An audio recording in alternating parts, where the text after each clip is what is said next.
Step into the wild, mystical, and downright crazy world of Big Trouble in Little China. This cult classic, directed by John Carpenter and starring Kurt Russell, is a roller coaster of action, comedy, and supernatural chaos. But did you know the film is packed with behind-the-scenes stories that are just as wild as the movie itself? As Jack Burton says, "It's all in the reflexes." From its surprising Western origins to its lasting impact on pop culture, we're breaking down 15 mind-blowing facts about this iconic film. And remember, you never know till you try. Let's dive right in. It was originally conceived as a Western. Big Trouble in Little China began life as a completely different film set in the American Old West during the 1880s. The original screenplay, written by first-time screenwriters Gary Goldman and David Z. Weinstein, placed Jack Burton in 1899 San Francisco, where he would have delivered meat to Chinese railroad workers. Instead of searching for his truck, the Pork Chop Express, Jack would have been looking for his favorite horse, and he even carried his belongings in a saddle in the final film, a vestige of this Western origin. According to production notes, the original writers described the tone as Indiana Jones meets Romancing the Stone. The script eventually went to W.D. Richter, who rewrote and updated the setting to modern-day San Francisco. Even in the modernized version, some Western elements remained, with Jack's cowboy boots and swaggering persona serving as delightful anachronisms in contemporary Chinatown.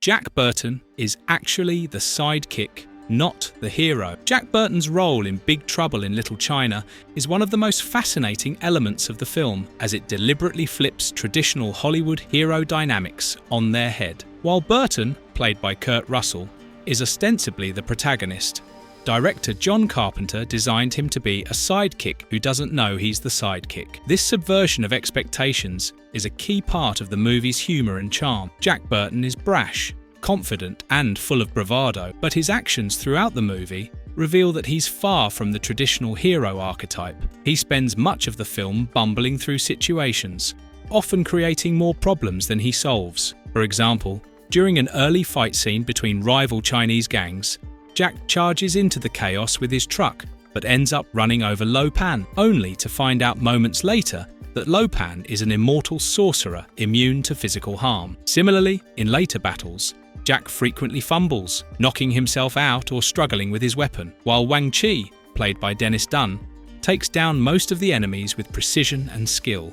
Carpenter himself has explained this dynamic, stating that Jack is an American fool in a world he doesn't understand, while Wang Chi is the true hero of the story. This inversion was intentional and served as a critique of traditional Hollywood action films, where a white male lead typically saves the day. By contrast, Big Trouble in Little China positions its Asian characters, Wang Chi and Egg Shen, as the competent heroes who drive the story forward. Despite being a sidekick in terms of narrative function, Jack serves as an audience surrogate. His lack of understanding about Chinese mysticism mirrors that of many viewers unfamiliar with such cultural elements. As he stumbles through this unfamiliar world, he asks questions and reacts with incredulity, providing comic relief while also helping to explain the plot to the audience. Jack does have his moments of heroism, most notably when he kills Lo Pan with a perfectly timed knife throw, but even this victory feels like a fluke rather than a testament to his skill. Earlier in the film, Jack clumsily misses his first throw at Lo Pan, but catches the knife when it's thrown back at him and lands a lucky shot. This moment encapsulates Jack's character. He succeeds not because he's exceptional, but because it's all in the reflexes. Kurt Russell's reluctance and real on-set hardships. Before Big Trouble in Little China, the role of Jack Burton was eyed for major stars. Carpenter originally considered Clint Eastwood and Jack Nicholson to head the film. However, with both unavailable due to scheduling conflicts and other commitments, the studio turned to Kurt Russell, an up-and-coming star who had already forged a strong creative bond with Carpenter through previous films like Elvis, Escape from New York, and The Thing. Kurt Russell almost passed on the project due to a string of box office flops preceding Big Trouble in Little China. Despite his reservations, Carpenter's enthusiasm and promise of a fun, genre-bending experience eventually won him over. On the DVD commentary, Russell recalled how Carpenter reassured him by saying he just wanted to make the movie with him, highlighting the deep trust and creative chemistry between the two. During filming, Russell suffered a severe bout of the flu, so intense that the sweat seen in certain scenes was genuine, not a product of special effects. This real physical hardship added an unexpected layer of authenticity to his performance as Jack Burton, the overconfident yet bumbling truck driver. His willingness to power through these challenges exemplifies the unpredictable, go-for-it spirit that defines the film. The film tanked at the box office. Despite enthusiastic test screenings, the box office failure of Big Trouble in Little China is a fascinating example of how timing, competition, marketing missteps, and audience expectations can derail a film's success. Despite enthusiastic test screenings and critical praise for its originality, the movie grossed only $11 million against its $23 million budget, opening at number 12 during the competitive 4th of July weekend in 1986. The release timing was one of the biggest hurdles. Big Trouble in Little China was launched on July 2, 1986. Just 2 weeks before James Cameron's Aliens, a major summer blockbuster that dominated attention and resources from 20th Century Fox. Additionally, other popular films like Ferris Bueller's Day Off, Top Gun, and The Karate Kid Part 2 were still performing strongly in theaters, leaving little room for Carpenter's unconventional action comedy. Another major competitor was Eddie Murphy's The Golden Child, which shared similar themes of Chinese mysticism and comedic adventure. Paramount Pictures heavily promoted Murphy's star power, creating fear among Fox executives that their film would lose in direct competition. To counter this, Fox rushed Big Trouble into production to release it 5 months earlier than The Golden Child. However, the accelerated timeline left little room for strategic marketing or audience preparation. Ultimately, while The Golden Child became a commercial hit, Big Trouble struggled to find its footing. The marketing campaign for Big Trouble in Little China was poorly executed and confused. John Carpenter revealed that Fox allocated only $3 million for advertising, a fraction of what summer blockbusters typically receive. The studio didn't know how to sell the film's unique blend of genres, action, comedy, fantasy, and martial arts, and instead tried to portray Jack Burton as an Indiana Jones-style hero. This approach clashed with the film's actual tone and narrative, where Jack is more of a bumbling sidekick than a traditional hero. Fox ran newspaper ads with cryptic taglines like, "Who is Jack Burton?" alongside trailers attempting to build mystery around his character. Kurt Russell himself criticized the campaign, saying it failed to connect with audiences. If they had known how to promote it, I don't think it would have made a difference. The studio also prioritized promoting Aliens, leaving Carpenter's film sidelined. Audiences at the time were accustomed to action heroes like Stallone, Schwarzenegger, and Gibson, men who embodied hypercompetence and machismo.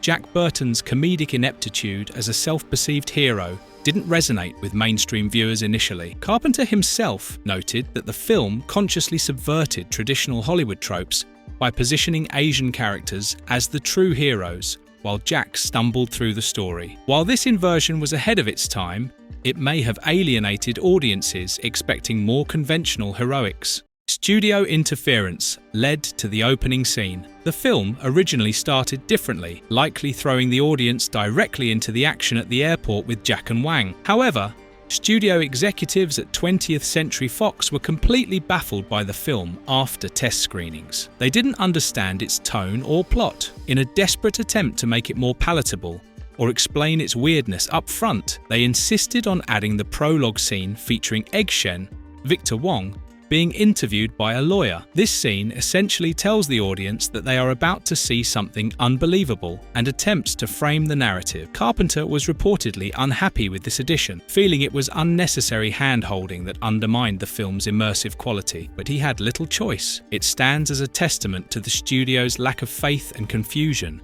regarding the unique movie Carpenter had delivered. Jackie Chan would have been a lead in this film. Jackie Chan was once at the very top of John Carpenter's wish list for the role of Wang Chi, a casting choice that could have dramatically altered the film's dynamic. Carpenter was captivated by Chan's kinetic martial arts prowess and his inimitable blend of humour and action, qualities he believed would perfectly complement Kurt Russell's Jack Burton. Following the global success of Police Story, 1985, Chan was riding a wave of international acclaim, and Carpenter envisioned him as the ideal foil who could bring energy and authenticity to the character of Wang Chi. However, the producers, led by Lawrence Gordon, were deeply hesitant. They were concerned that Chan's English proficiency, which had been questioned in his earlier films like Battle Creek Brawl, 1980, and The Protector, 1985, might hinder the film's appeal to American audiences. Despite Carpenter's strong advocacy and creative vision, the studio ultimately decided against Chan. Dennis Dunn was cast instead, a choice that ensured the film's continuity,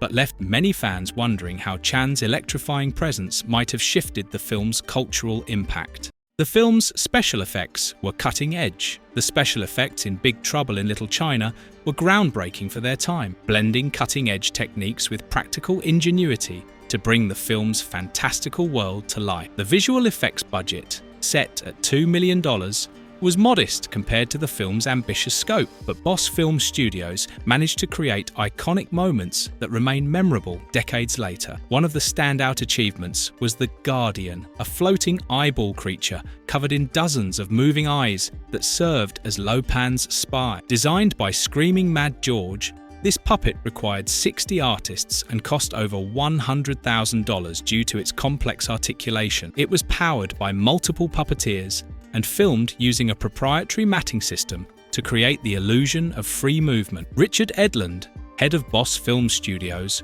called it far more complex than Slimer from Ghostbusters. Another challenging sequence involved Thunder's explosive death, where his body inflates like a balloon before bursting. The initial attempt to recreate actor Carter Wong's likeness failed, requiring extensive rework and rotoscoping. Similarly, Lo Pan's transformation from an ancient sorcerer into a youthful warrior relied on intricate makeup effects inspired by Dick Smith's work on Little Big Man. Despite these challenges, Carpenter praised the team's creativity but expressed frustration with Boss Film Studios' tendency to scale back effects due to budget constraints. They took on more projects than they could handle. Nevertheless, the film's blend of practical effects and innovative techniques still looks better than lifeless CGI scenes we see in today's mega-budget movies. John Carpenter's heart was broken from studio films. John Carpenter's Big Trouble in Little China was not only one of his most ambitious projects, but also the last studio film he directed in the 1980s, marking a major turning point in his career. The film's commercial failure and Carpenter's disillusionment with Hollywood shaped his decision to step away from big-budget studio productions. Reflecting on this experience, Carpenter stated, "The experience of Big Trouble was the reason I stopped making movies for the Hollywood studios. I won't work for them again." Carpenter's dissatisfaction stemmed not only from the financial failure, but also from the interference he faced during production and marketing. The studio pressured him to add scenes that positioned Kurt Russell's Jack Burton as a traditional heroic lead, which Carpenter felt missed the point of the character's comedic ineptitude. He also lamented how poorly Fox marketed the film, saying, "Hollywood is a mean place to work. Directors are treated like bums now." Ultimately, Carpenter's disappointment with Big Trouble in Little China led him to embrace independent filmmaking for more control over his projects. He went on to direct cult classics like Prince of Darkness, 1987, and They Live, 1988, which reflected his renewed focus on smaller budgets and creative freedom. As Carpenter succinctly put it, "I'm too old for this bullshit." Influence on video games and pop culture. The influence of Big Trouble in Little China on video games and pop culture is both vast and enduring, particularly in how it shaped iconic franchises like Mortal Kombat. The film's fantastical elements, martial arts aesthetic, and memorable characters directly inspired key aspects of the gaming world. For instance, the character Raiden from Mortal Kombat was modelled after one of Lo Pan's henchmen, Lightning, whose straw hat and ability to summon electricity are unmistakable parallels. Shang Tsung, another Mortal Kombat character,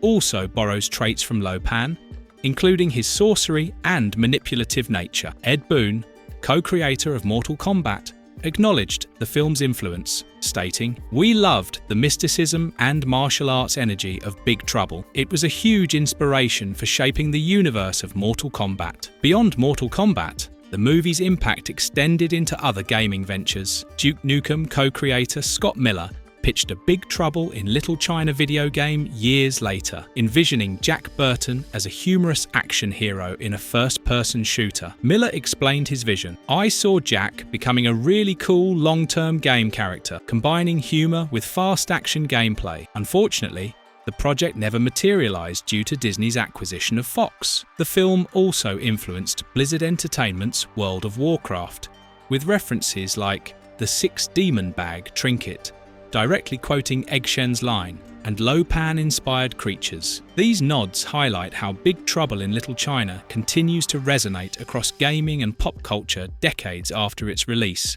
cementing its legacy as a creative touchstone.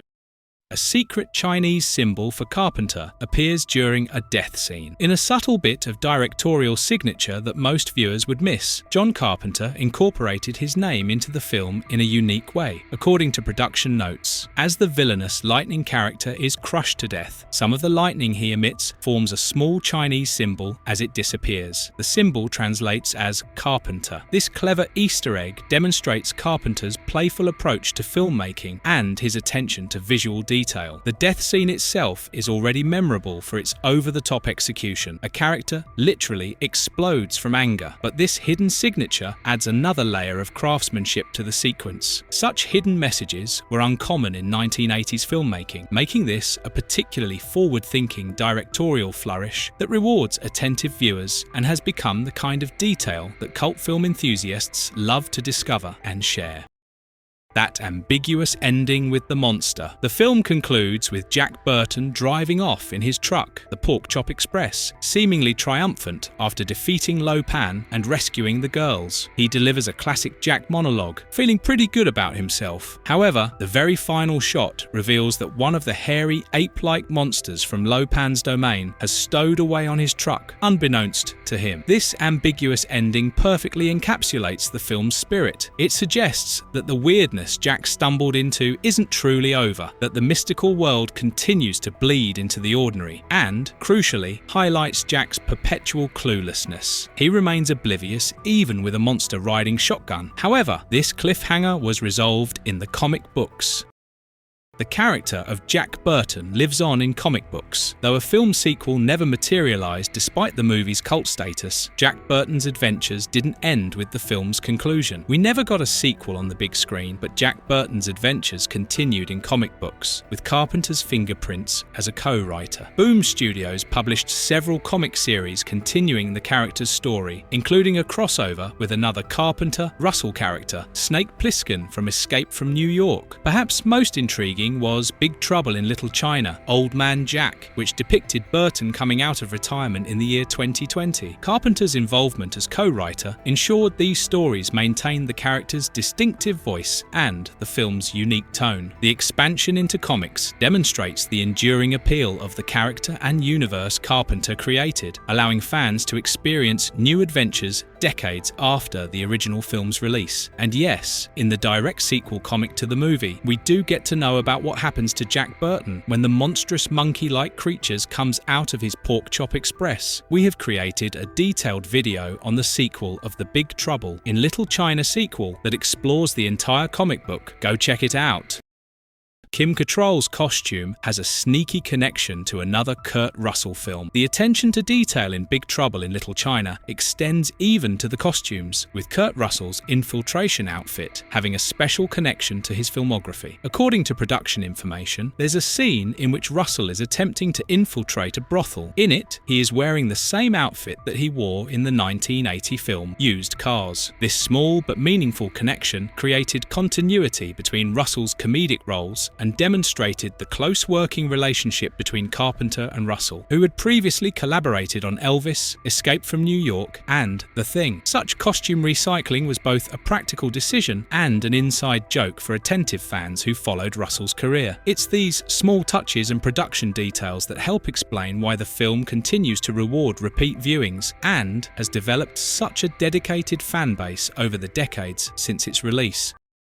The film subverts Hollywood's traditional portrayal of Asian characters. Big Trouble in Little China stands out for its progressive approach to Asian representation, especially considering it was released in 1986. As noted in scholarly analysis, the film operates not only as a parody of Hawks' Western films and Hong Kong martial arts cinema. BTILC uses the pre-existing structure present in Hawks' comedies to produce a film that is able to convincingly portray Jack Burton, Kurt Russell, as both the hero of the film and the incompetent comic relief, thus positioning its Asian American characters as its functional heroes, without this inversion ever seeming condescending or mean-spirited. This creative choice deliberately subverts Hollywood's typical white savior narrative. While the film does contain elements of exoticism and Orientalism, it treats its Chinese American characters with unusual respect for its era. In contrast to contemporary films like 16 Candles with its infamous Long Duck Dong character, Big Trouble gave its Asian characters agency, heroism, and romantic storylines, progressive elements that have contributed to the film's enduring appreciation. The sad part is that even after all this real effort by Carpenter, many organizations blamed him for non-inclusive without even seeing the source material. The Three Storms were inspired by myth and cinema. The iconic trio of elemental warriors, thunder, rain, and lightning, serve as Lo Pan's primary enforcers. Their designs and powers weren't pulled from thin air. They draw inspiration from figures in Chinese mythology and wuxia, martial arts fantasy, films popular in Hong Kong cinema, which Carpenter admired. Their distinct appearances, costumes designed by April Ferry, and elemental powers, lightning bolts, powerful winds, kung fu, mastery of rain and blades, make them visually striking and formidable opponents. Notably, they have very little dialogue, communicating threat almost entirely through their physicality and supernatural abilities. Each actor brought a unique presence. Carter Wong, Thunder, was a real martial arts instructor. Peter Kwong, Rain, had sharp wushu skills, and James Pax, Lightning, conveyed crackling energy. Their memorable entrance and powers significantly contribute to the film's unique fantasy flavor. James Hong finally got a powerful, non-stereotypical villain role. James Hong's portrayal of David Lo Pan in Big Trouble in Little China was a milestone in his career, offering him a rare opportunity to play a powerful villain that broke away from the stereotypical roles often assigned to Asian actors in Hollywood. Lo Pan is a complex character, a centuries-old sorcerer cursed to exist without flesh, desperately seeking to marry a green-eyed woman to lift his curse and regain his full powers. This role allowed Hong to showcase his range, blending menace, humor, and tragedy into one unforgettable performance. Reflecting on the role, Hong stated, "Even though he's an evil villain, it gave me an opportunity to go into the deepest corners of my mind. Lo Pan wasn't that bad after all. He wanted to live and wanted a pretty girl, the normal things in life." Six Demon Bag remains a mystery. The Six Demon Bag in Big Trouble in Little China remains one of the film's most intriguing and mysterious elements, capturing the imagination of fans for decades. Introduced by Egg Shen, Victor Wong, during a pivotal moment, the bag is described as containing wind, fire, all that kind of thing. Its exact contents are never fully explained, leaving its powers open to interpretation. This ambiguity has only added to its allure, inspiring countless fan theories and even adaptations into tabletop games like Dungeons and Dragons. The Six Demon Bag serves as a symbol of the film's chaotic and mystical tone. It is both humorous and ominous, an artifact that seems capable of incredible destruction, yet is treated with casual nonchalance by Egg Shen. Fans have speculated that it represents the blending of Chinese mythology with Carpenter's playful storytelling style. As one fan put it, the Six Demon Bag is a perfect metaphor for the movie itself, unpredictable, magical, and utterly unique. Even Carpenter has remained vague about its origins, likely enjoying the mystique surrounding it. The bag's legacy continues to thrive in pop culture, inspiring references in games like World of Warcraft, and even an album title by experimental experimental rock band Man Man. Its enduring mystery ensures that it remains an iconic piece of Big Trouble in Little China's legacy. We have tons of facts we could have covered in this video, but it was already exceeding our planned time frame of 15 minutes. If you liked this video, let us know in the comments. We'll try to create a second part with even more in-depth, cult favorite facts about Big Trouble Little in China. For now, this is where the video ends. If you liked it, drop us a like. We'll catch you in the next one.